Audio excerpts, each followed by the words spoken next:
Silver bromide को silver salt भी कहते हैं। जैसे NaCl होता है नमक, जिसे सोडियम क्लोराइड कहते हैं, या फिर इसको हम लोग सॉल्ट कहते हैं, तो उसी तरह AgBr भी सॉल्ट है। नेक्स्ट टॉपिक है डिस्प्लेसमेंट रिएक्शन। डिस्प्लेसमेंट रिएक्शन में रिप्लेसमेंट होता है। जो हाईली रिएक्टिव एलिमेंट होता है अपने से लो रिएक्टिव एलिमेंट को उसकी जगह से हटाकर उसका जगह ले लेता है। जैसे आप किसी बस में बैठे हैं, आपसे ज़्यादा बहुत रिएक्टिव लड़ाका गुंडा जैसा इंसान आ गया, तो वो आपको हटाकर आपकी सीट पर बैठ जाए। यही काम होता है डिस्प्लेसमेंट रिएक्शन में केमिकल्स के साथ। डिस्प्लेसमेंट रिएक्शन के लिए मैंने कुछ रिएक्टेंट लिख लिए हैं। अब देखते हैं इनसे प्रोडक्ट क्या बनेगा। प्रोडक्ट को देखने से पहले आपको ये समझना है कि कॉपर की रिएक्टिविटी आयरन से कम होती है, कॉपर की रिएक्टिविटी जिंक से कम होती है, कॉपर की रिएक्टिविटी मैग्नीशियम से कम होती है। ये तीनों कॉपर से ज़्यादा रिएक्टिव हैं, इसीलिए ये कॉपर को उसकी जगह से हटाएंगे और खुद वहाँ पर ऐड हो जाएंगे। FeSO4 प्लस Cu, यहाँ बनेगा ZnSO4 प्लस Zn, यहाँ बनेगा MgSO4 प्लस Mg। ये सब एक्वस फॉर्म में है, ये सब सॉलिड फॉर्म में है, ये प्रोडक्ट की साइड ये सब एक्वस फॉर्म में है और ये सब सॉलिड फॉर्म में है। ऐसा रिएक्शन हुआ है कि जो चीज़ घुली थी वो सॉलिड बन गई और जो चीज़ सॉलिड थी वो घुल गई। इस चीज़ को आप रिएक्टिविटी सीरीज में पढ़ेंगे। मेटल्स की रिएक्टिविटी डिसाइड होती है रिएक्टिविटी सीरीज से। रिएक्टिविटी सीरीज में क्या होता है कि आपको मेटल्स का एक सीरीज ऐसे दिया रहता है जिसमें सबसे ऊपर लिखा रहता है मोर रिएक्टिव मेटल, जैसे Fe, जिंक, Mg, इसके ऊपर सोडियम, पोटेशियम ये सब भी रहते हैं, बीच में हाइड्रोजन रहता है और सबसे नीचे की साइड होते हैं लेस रिएक्टिव मेटल्स, जैसे कॉपर है, सिल्वर है, गोल्ड है और सबसे लास्ट में होता है प्लैटिनम। प्लैटिनम की रिएक्टिविटी मेटल्स में सबसे कम होती है। मेटल्स के लिए ही आप रिएक्टिविटी सीरीज पढ़ते हैं। मोर रिएक्टिव मेटल्स का मतलब है कि मोर इलेक्ट्रो पॉजिटिव मेटल है, मतलब वो मेटल जो बहुत आराम से अपने इलेक्ट्रॉन को लॉस करके पॉजिटिव हो जाता हो, उसी को बोलेंगे हम मोर electro positive metals. Less electro positive metals less reactive metals होते हैं, मतलब ये अपने इलेक्ट्रॉन को उतनी आसानी से लॉस नहीं करते। जब इलेक्ट्रॉन लॉस नहीं करेंगे तो उनके ऊपर पॉजिटिव चार्ज नहीं आएगा, इसलिए ये लेस इलेक्ट्रो पॉजिटिव है और ये मोर इलेक्ट्रो पॉजिटिव है। यहाँ पर Fe कॉपर से ज़्यादा रिएक्टिव था तो कॉपर को रिप्लेस कर दिया उसने, यहाँ आ गया खुद Fe और यहाँ से Cu निकल गया। जिंक कॉपर से ज़्यादा इलेक्ट्रो पॉजिटिव था तो कॉपर को रिप्लेस कर दिया।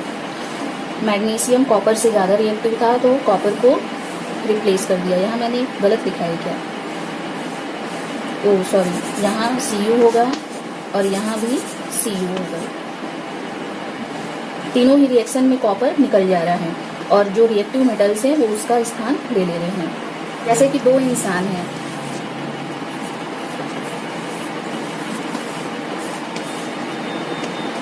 एक से आपने पैसे मांगा, उसने मना कर दिया, बहुत सारे बहाने बना दिए, समझ आ गया कि वो नहीं देगा।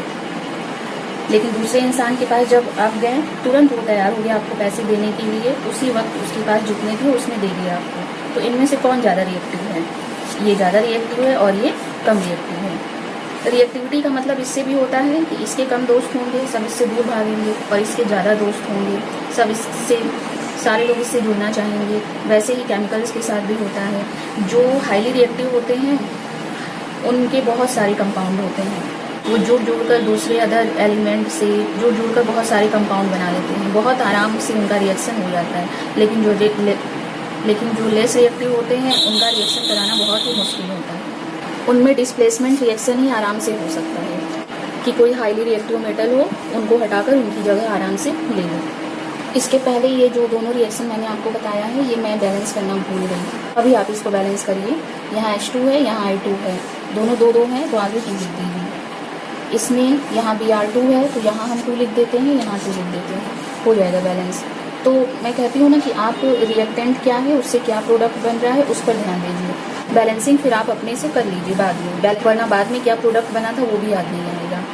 अभी मैंने लिया है KBr और Cl2। यहाँ पर पोटेशियम ब्रोमाइड और क्लोरीन गैस, दोनों को रिएक्शन करवाना है और डिस्प्लेसमेंट रिएक्शन करवाना है। तो यहाँ पर डिस्प्लेसमेंट इसमें और इसमें होगा।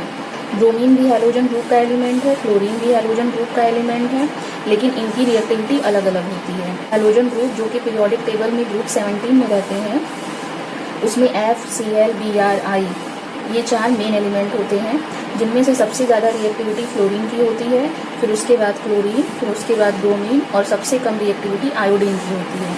इसके नीचे भी 1-2 एलिमेंट होते हैं पर उनका ज़्यादा यूज नहीं है। यहाँ ब्रोमीन की रिएक्टिविटी कम है क्लोरीन से। क्लोरीन ब्रोमीन को रिप्लेस कर देगा और बन जाएगा KCl और Br2।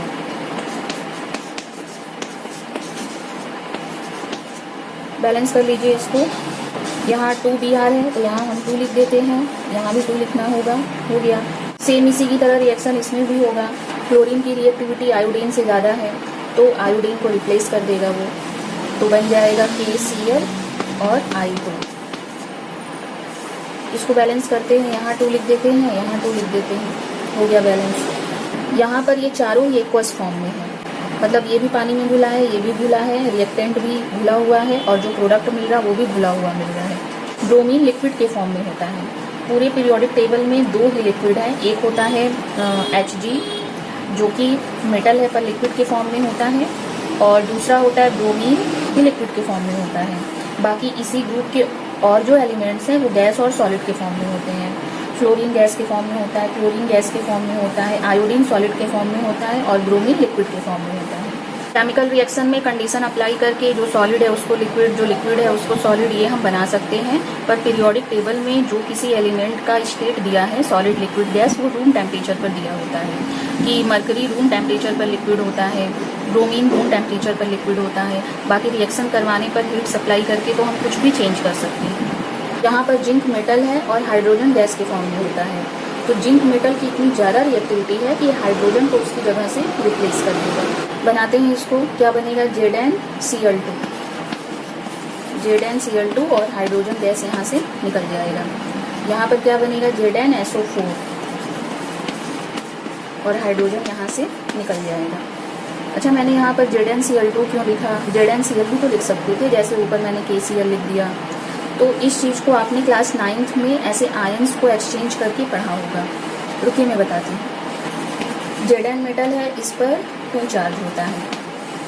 Zn मेटल है, इस पर +2 चार्ज होता है। Cl नॉन मेटल है, इस पर -1 चार्ज होता है। यहाँ पर प्लस माइनस मेथड अप्लाई हो रहा है, इसलिए आसान है करना। ये 2 आएगा इसके बेस में, यहाँ पर -1 है, 1 को लिखा नहीं जाता, तो ये 1 आएगा इसके बेस में और चार्ज को भी लिखा नहीं जाता, तो बन गया ZnCl2। तो यहाँ आ गया और 1 यहाँ चला गया। अब यहाँ दोनों सेम होता है या ऐसा नंबर होता है जो कट सकता, तो हम उसको काट भी सकते थे, जैसे मैथ्स में करते हैं। और हाइड्रोजन गैस तो आप जानते हैं कि H2 होता है, सेम ऐसे इसमें भी करेंगे।